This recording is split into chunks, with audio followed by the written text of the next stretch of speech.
Hello friends and welcome back in my YouTube channel Study for UPSC and PSC।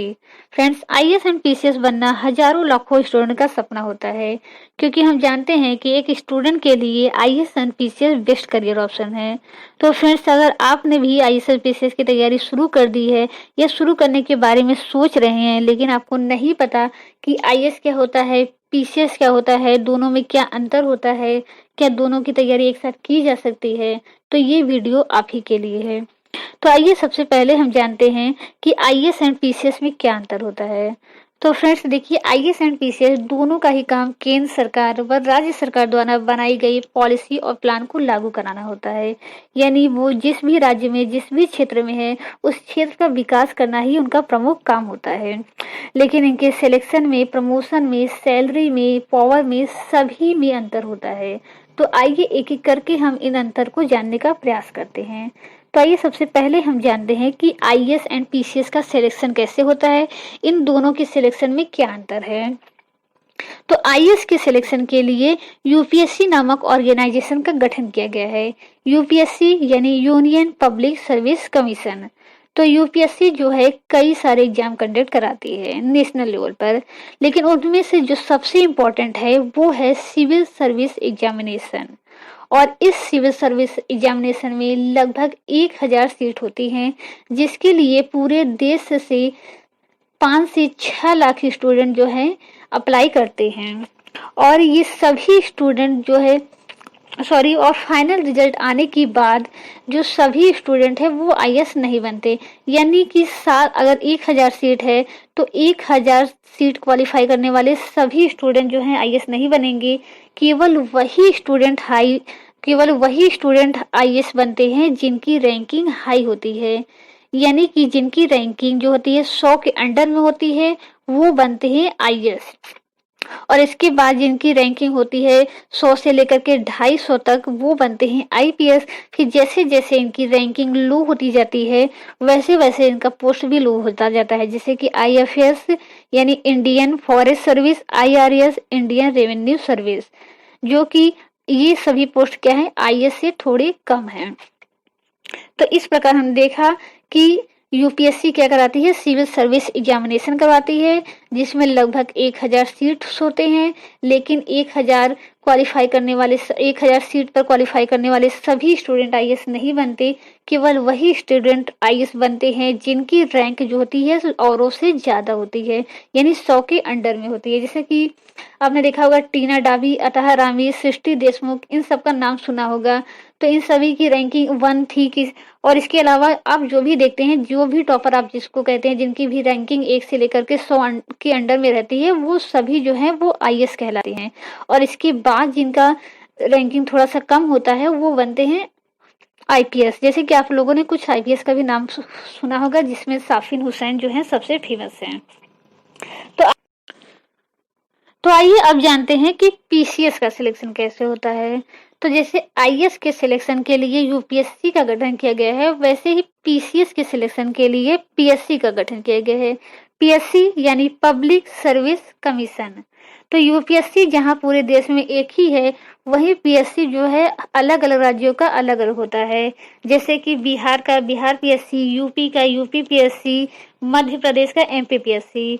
और इनका काम होता है अपने राज्य के लिए अपने राज्य से कैंडिडेट को सिलेक्ट करना। तो पीएससी जो है एक महत्वपूर्ण एग्जाम कंडक्ट करवाती है जिसका नाम है सुपीरियर सब ऑर्डिनेट सर्विस, जिसको हम पॉपुलरली पीसीएस एग्जाम कराते हैं।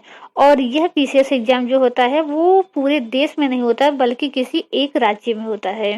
यानी हम ये कह सकते हैं कि हर राज्य में अपना पीसीएस एग्जाम होता है, लेकिन इसके लिए जो है वो दूसरे राज्यों से स्टूडेंट जो है वो भी अप्लाई कर सकते हैं। तो फिर उसके बाद फाइनल रिजल्ट आने के बाद, यानी इसमें भी पीसीएस एग्जामिनेशन में भी लगभग 1000 सीट्स होती हैं। और 1000 सीटों पर क्वालिफाई करने वाले सभी स्टूडेंट पीसीएस बनते हैं। जी हाँ फ्रेंड्स, 1000 सीटों पर क्वालिफाई करने वाले सभी स्टूडेंट पीसीएस बनते हैं। लेकिन जिनकी रैंक हाई होती है उनको एसडीएम का पोस्ट मिलता है, उनको डीपीएसपी का पोस्ट मिलता है। फिर जैसे जैसे इनकी रैंकिंग लो हो जाती है वैसे वैसे इनका पोस्ट भी लो होता जाता है। जैसे कि जिनकी रैंकिंग इनसे थोड़ी कम होती है वो बीडीओ बनते हैं, नायब तहसीलदार बनते हैं, बेसिक शिक्षा अधिकारी बनते हैं। यानी इनकी जैसे जैसे इनकी रैंकिंग लो रहती है वैसे वैसे इनकी पोस्ट भी लो रहती है। लेकिन सभी को हम सम्मिलित रूप से पीसीएस ही कहते हैं। तो अब आपको समझ में आ गया होगा कि आईएएस और पीसीएस किसे कहते हैं और इनका सिलेक्शन कैसे होता है। तो आइए अब हम इनका अपॉइंटमेंट देखते हैं। तो एक आईएएस अधिकारी की नियुक्ति भारत का राष्ट्रपति करता है। कैडर का मतलब होता है कि राज्य। तो एक आईएएस अधिकारी जो होता है वो अपने चॉइस के अनुसार वो किसी भी राज्य में अपनी ज्वाइनिंग ले सकता है। लेकिन अगर वही हम एक पीसीएस की बात करें तो एक पीसीएस जो होता है वो उसकी ज्वाइनिंग केवल उसी राज्य में होती है जिस राज्य का उसने फॉर्म भरा था, जिस राज्य का उसने एग्जाम क्रैक किया था। यानी अगर किसी ने यूपी पीसीएस दिया है तो उसकी ज्वाइनिंग यूपी में ही होगी और वो यूपी सरकार के अधीन कार्य करेगा। और वहीं आईएएस की है तो आईएएस जो होता है, आईएएस की नियुक्ति जो है राष्ट्रपति करता है, लेकिन वो राज्यों के अधीन कार्य करते हैं।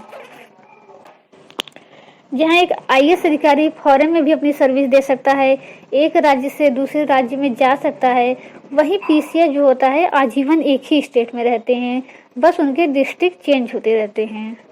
तो आइए अब इनका हम सस्पेंशन, ट्रांसफर एंड रिमूवल जानते हैं। तो सस्पेंशन का मतलब होता है कि किसी को कुछ समय के लिए नौकरी से हटा देना। ट्रांसफर का मतलब होता है कि एक जगह से दूसरे जगह भेज देना। और वही रिमूवल का मतलब होता है किसी को हमेशा के लिए नौकरी से निकाल देना।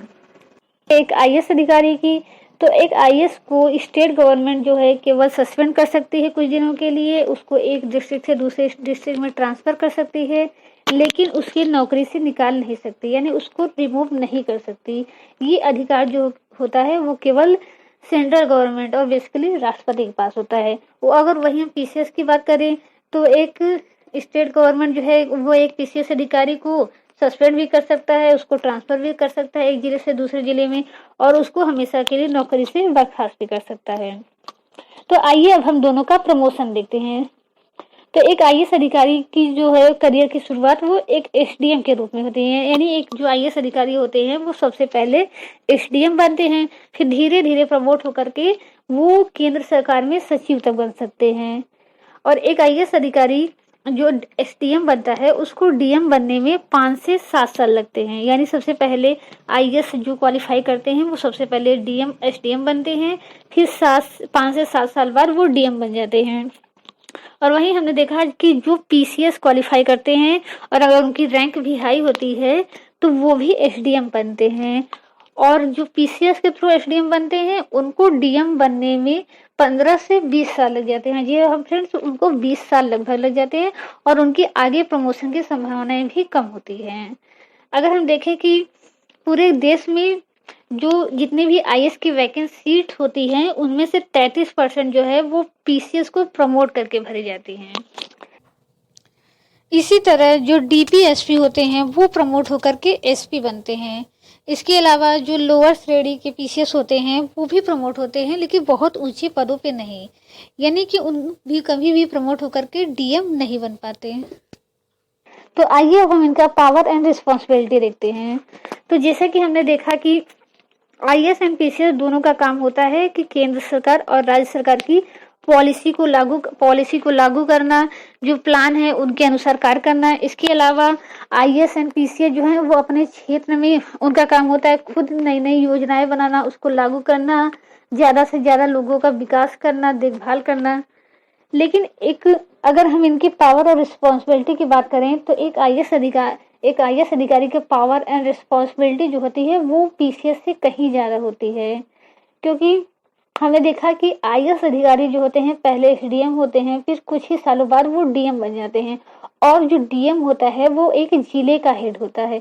इसके अलावा उस जिले में जितने भी महत्वपूर्ण डिपार्टमेंट होते हैं उनका भी हेड होता है। जबकि पीसीएस जो होता है वो केवल एक तहसील का हेड होता है। और एक जिले में एक डीएम के अंडर अंडर कई पीसीएस काम करते हैं। यानी पीसीएस जो हैं वो डीएम के अंडर में कार्य करते हैं और कोई भी उनको महत्वपूर्ण निर्णय लेना होता है उसके लिए उनको डीएम की अप्रूवल की आवश्यकता पड़ती है। हालांकि वो कुछ मामलों में स्वतंत्र होते हैं, कुछ मामलों में वो स्वतंत्र निर्णय ले सकते हैं, स्वतंत्र काम कर सकते हैं। तो आइए हम आईएएस एंड पीसीएस की सैलरी अनुपात के बारे में जानते हैं। तो आईएएस ऑफिसर की सैलरी जो होती है वो सेंट्रल गवर्नमेंट डिसाइड करती है। तो आईएएस जो है सेंट्रल लेवल की जॉब है, तो इसीलिए आईएएस की तनख्वाह जो होती है वो पूरे राज्य में एक समान है। यानी चाहे कोई एमपी में हो, चाहे गुजरात में हो, चाहे राजस्थान में हो, सभी आईएएस की सैलरी जो होती है वो एक समान होती है और इनको दी जाने वाली सुविधाएं लेकिन राज्यों के अनुसार अलग अलग हो सकती हैं। और वही हम एक पीसीएस की बात करें तो पीसीएस अधिकारी हर स्टेट में इनकी सैलरी जो होती है वो स्टेट के अनुसार होती है। यानी एमपी पीसीएस की सैलरी कुछ अलग होती है, राजस्थान पीसीएस की सैलरी अलग होती है। इसके अलावा उनको दी जाने वाली सुविधाएं भी अलग अलग होती हैं। हम मात्रा की बात करें तो एक आईएएस अधिकारी की सैलरी और उसको मिलने वाली सुविधाएं जो होती हैं वो पीसीएस से कहीं ज़्यादा होती हैं। तो इस तरह से फ्रेंड अब आपको समझ में आ गया होगा कि एक आईएएस और पीसीएस में क्या अंतर होता है। तो आइए हम जानते हैं क्या दोनों की तैयारी एक साथ की जा सकती है। तो हाँ फ्रेंड्स, बिल्कुल दोनों की तैयारी एक साथ की जा सकती है क्योंकि दोनों का ही एग्जाम पैटर्न और सिलेबस एक समान होता है।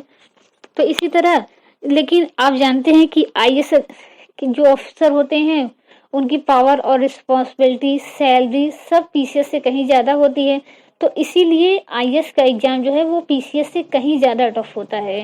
लेकिन दोनों में लगभग एक ही चीज़ें पूछी जाती हैं। आईएएस में वही क्वेश्चंस हाई लेवल का पूछा जाता है और पीसीएस में थोड़ा एवरेज लेवल का पूछा जाता है। तो अगर आप आईएएस की भी तैयारी करते हैं तो ज़्यादा संभावना है कि आप पीसीएस भी निकाल लेंगे। तो आप आईएएस पीसीएस दोनों की तैयारी एक साथ कर सकते हैं। आई होप फ्रेंड्स ये वीडियो आपको पसंद आया होगा। तो अगर ये वीडियो आपको पसंद आया हो तो इस वीडियो को लाइक कर दीजिए और मेरे चैनल को सब्सक्राइब कर लीजिए तथा इस वीडियो को ज़्यादा से ज़्यादा लोगों तक शेयर कर दीजिए। Thank you very much.